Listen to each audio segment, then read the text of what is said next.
وانت مبتدئ وبتخسر كتير في الشطرنج، فالفيديو ده ليك. انا النهارده هلعب مباراة كاملة ضد الكمبيوتر، وهشرح لك كل لعبة انا بعملها وايه الهدف منها. ولو لسه مبتدئ وجديد في الشطرنج، انصحك تتفرج الاول على فيديو شرح حركة كل قطعة، هتستفاد جدا. هسيب لك الرابط بتاعه في اول تعليق او هتلاقيه في الوصف. كل اللي عليك يا صديقي انك تركز معايا. اول حاجة هنلعبها هو العسكري اللي قدام الوزير، هنطلعه على الدي 4، وبعد ما نطلعه هنضطر ان احنا نحميه. هنيجي مطلعين له العسكري اللي قدام الملك يبقى حاميه وراه، وبكده يا صديقي يبقى احنا حمينا التلات عساكر ورا بعض حامين بعض. هديك تركايه كده خطيره محدش هيديها لك غير اخوك مصطفى. هنيجي لاعبين الفيل قدام الملك، وبعدها هنلعب الحصان، هنخليه يروح يا يمين يا شمال زي ما علمتكم. اول حاجه الحصان هنوديه شمال، ما تشغلش بالك هو دلوقتي لعب العسكري علشان ياكل العسكري التاني عادي، حتى لو كله عادي. احنا هدفنا ان احنا نحمي الملك. دلوقتي الملك هنعمل له عمليه تبادل، هندخله في تبادل مع الطابيه، هندوس على الملك وهنيجي مبدلينه مع الطابيه. طيب دلوقتي احنا حامينا الملك بفيل وفي حصان وطابيه والتلات عساكر، نبدا نبش بقى. بص بقى يا صديقي، هنا انا ممكن اطلع بالحصان، تمام، وممكن ابدا العب بالوزير شويه لان بقى قدامي واسع. طيب انا دلوقتي ايه اللي اعمله؟ انا هاخد كمان هاخد العسكري ده يحمي العسكري اللي قدامه، يبقى التلاته حاميين بعض.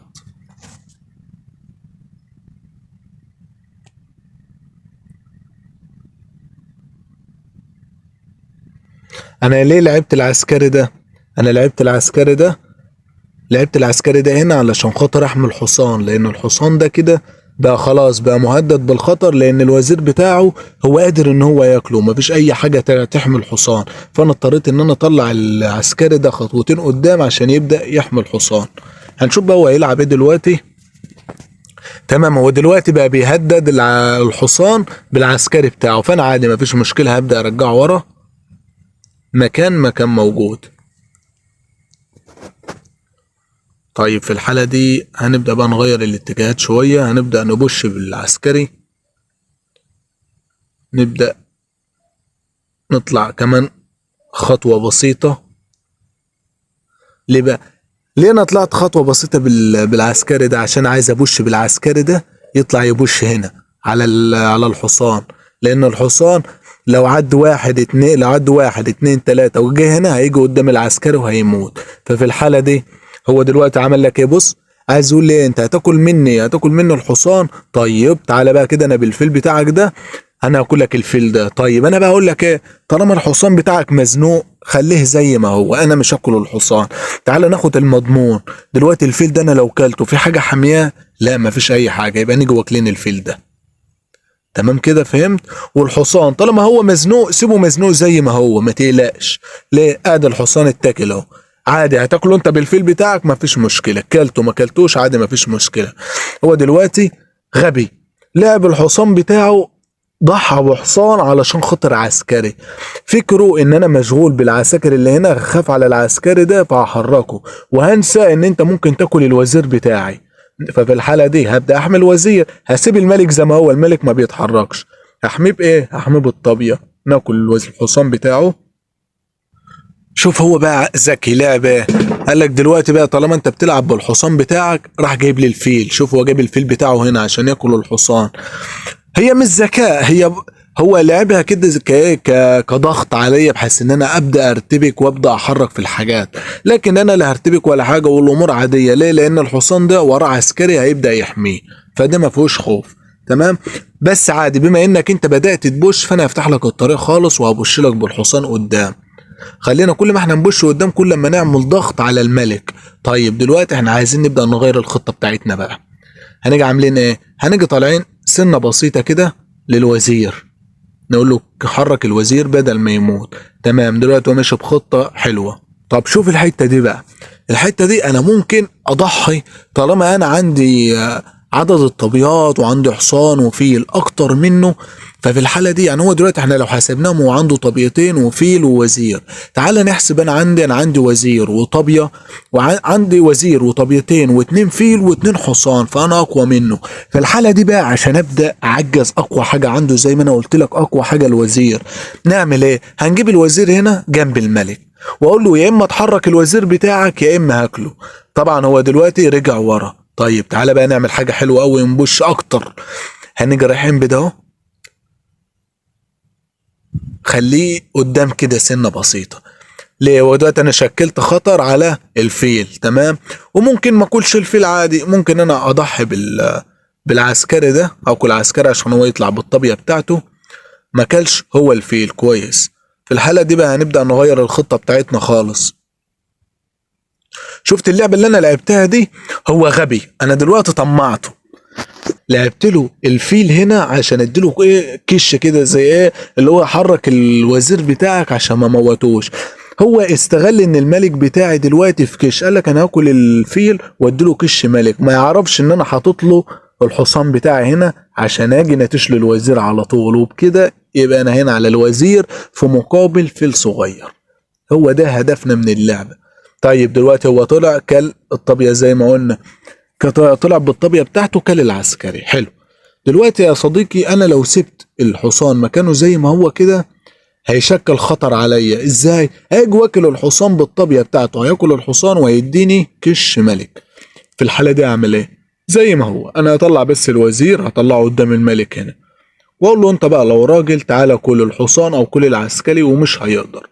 طيب نعمل ايه بقى الخطة الجاية؟ هنيجي طالعين بس الحصان ده هنوديه هنا علشان يبقى الفيل في خطر، تمام. هو دلوقتي انا غلطت لان انا نسيت الحصان، عادي مفيش مشكلة، هنكمل برضو على الحتة بتاعتنا. طيب دلوقتي بقى نعمل ايه؟ انا هبدأ كده هقول له اديني واحدة من الاتنين، انت كلت مني العسكري، طيب هحط لك الوزير ده هنا كده ما فيش حد يقدر ياكله. بقول له يا اما هاكل لك الطابيه اللي كانت هنا يا اما هاكل لك الفيل، فهو دلوقتي اضطر انه يستبعد بالطابيه، قال لك في مقابل الفيل اهدى هاجي واكل له الفيل والوزير بتاعي زي ما هو. عمل لي هو بقى حته اقوى واقوى. ايه هي بقى يا عم مصطفى؟ اقول لك انا يا صديقي، دلوقتي هو حاطط لي الطابيه في وش الملك، في وش الوزير وفي وش الملك. دلوقتي انا اقدر احرك الطابيه؟ ما اقدر احرك الوزير بتاعي، سوري ما اقدرش. ليه بقى؟ لان انت لو حركت الوزير ده يمين او شمال ما ينفعش، لان الطابيه عامله كش مالك، يعني هو اللي واقف حمايه للملك، هو اللي في الوش، ما يقدرش يتحرك يمين يا شمال الا لو جبت حاجه تحتيه زي الطابيه. انا اعملها وارجعها لك زي الطابيه مثلا، اشوف انا لعبت الطابيه هنا في ده ليه الحاله انه يروح يمين او شمال، شايف؟ بس احنا هنرجع الحته دي علشان تبقى فاهم. هو دلوقتي ما يقدرش يروح يمين او شمال، يا اما يطلع فوق يا اما ينزل تحت. في الحاله دي بقى عشان ابدا اخلص اللعبه دي فمش مشكله، هو دلوقتي ضغط الوزير وانا بقول وزير قصاد طابيه مفيش مشكله، لان هو مفيش حل تاني. يا اما انا ارجع ورا، يا اما لو رجعت ورا هيرجع هو وياكلني، يا اما هطلع عنده وهاكله، فانا بقى استفاد وكلت منه الطابيه، كويس. هاجي انا بالطابيه دي احط نوع عشان ابدا ابش بقى على الملك. هنبدأ بالطابية دي، هناكل العسكري كده بقت خلاص. انا اكلت كل حاجة عنده، كلت له الوزير، كلت له الفيل، كلت له الحصنة، كلت له الطابيات، ما معهوش غير طبلة واحدة. طيب هننزل برضو هناكل العسكري ده، حلو قوي. دلوقتي بقى ننزل نعمل ايه بقى؟ بص على الحتة دي، شوف. هو دلوقتي في من الناس بص للعسكري اللي اتحرك، خاف ان هو ياكل العسكري ده، سوري، خاف ان هو ياكل العسكري بتاعي ده. طيب هيجي بسرعة يعمل ايه؟ هيجي يقول لك احرك العسكري او اكله. ده تفكير غلط، ما تخافش على العسكري، هدفك انك تبوش على الملك، ده هدفنا وهدفنا كله، وركز على بش الملك بدل العسكري الضعيف اللي انت كنت خايف منه.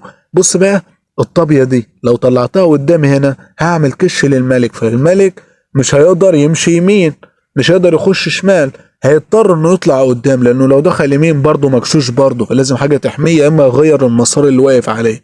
طيب هو دلوقتي هيضطر يطلع قدام، هاجي انا بص اوريك عملي، بدأ يطلع قدام زي ما احنا قلنا. طيب دلوقتي بقى ايه بقى؟ اصبح ان انا دلوقتي ممكن اكل الطابية بتاعته فري، ومفيش اي خوف ومفيش اي حاجة خالص. طيب تعالى بقى دلوقتي انا هاكل الطابية بتاعته عشان يكون ملوش اي حماية في اي حاجة تانية.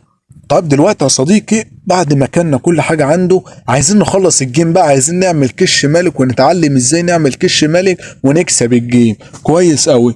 دلوقتي انا بحب العب بوزير، تمام، بص بقى، هنبدأ ناكل العسكري اللي واقف بتاعه ده عشان ارقي العسكري بتاعي. كيف يا عم مصطفى؟ ارجع انا الطابية دي هنا. هو دلوقتي هيضطر يحرك عسكري تاني، طبعا انت خايف عشان العسكري ده هيموت، ما تشغلش بالك، خليه يموته عادي. احنا هدفنا ان احنا نرقي العسكري زي ما قلت لك، سيبه ياكل عادي. بص بقى في الحتة دي، هاجي هنا كده هقول له كش ملك، بدأ يتحرك. هنرجع بقى ناكل العسكري اللي انت كنت خايف منه.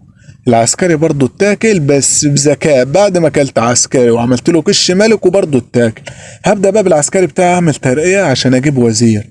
طيب بص بقى في الحتة دي، هديله هنا كش ملك. هبدأ بقى ارقي العسكري، احنا قلنا طالما جه على اخر خانة بتبدأ ترقي. هبدأ انا ارقي، هجيب وزير. تمام. في الحالة دي بقى يا صديقي هننزل نعمل ايه؟ هنزل اقول لك كش ملك. كويس. هرجع انا بقى كده خلاص عشان نخلص الجيم ده. كش ملك. هنا خلاص اتعلم بقى الحتة دي. شايف هو كده الملك بتاعه ما يقدرش يعدي الجنب ده، ما يقدرش يمشي شمال لان الوزير واقف هنا.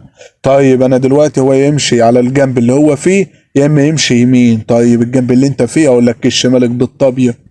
ما يقدرش ياخد شمال زي ما احنا قلنا لان الوزير واقف، وما يقدرش يفضل واقف ثابت على الخط اللي كان عليه علشان الطابية حامياه. نخلص الجيم ازاي بقى؟ نسيب الطابية زي ما هي. تمام. وهنيجي بالوزير ده نحطه هنا على الجنب تالت واحدة يمين هيموت. طيب انت بقى تبقى غبي شوية، مثلا هتقول ايه؟ طب ما انا ممكن احرك الطابية دي هنا واعمل له كش مالك. لا، هي وغلط. يعني مثلا شوف، لو حركت انا الطابية هنا هيجي راجع هنا، هنبدأ بقى نلعب كده ورا بعض. هو يروح يمين انا اروح يمين، هو يروح شمال انا اروح شمال، لا لحد ما يخلص تعادل. سيب الطابية زي ما هي بالوزير، هتيجي رايح هنا كش ملك. ليه بقى كش ملك؟ تعال اقول لك انا ليه كش ملك. لان هو دلوقتي الخط اللي هو واقف عليه في وشه ده مش صعب ان هو يبدأ يتحرك بيه. ليه؟ لان الوزير عامل له كش في الصف ده، بيقول له ايه؟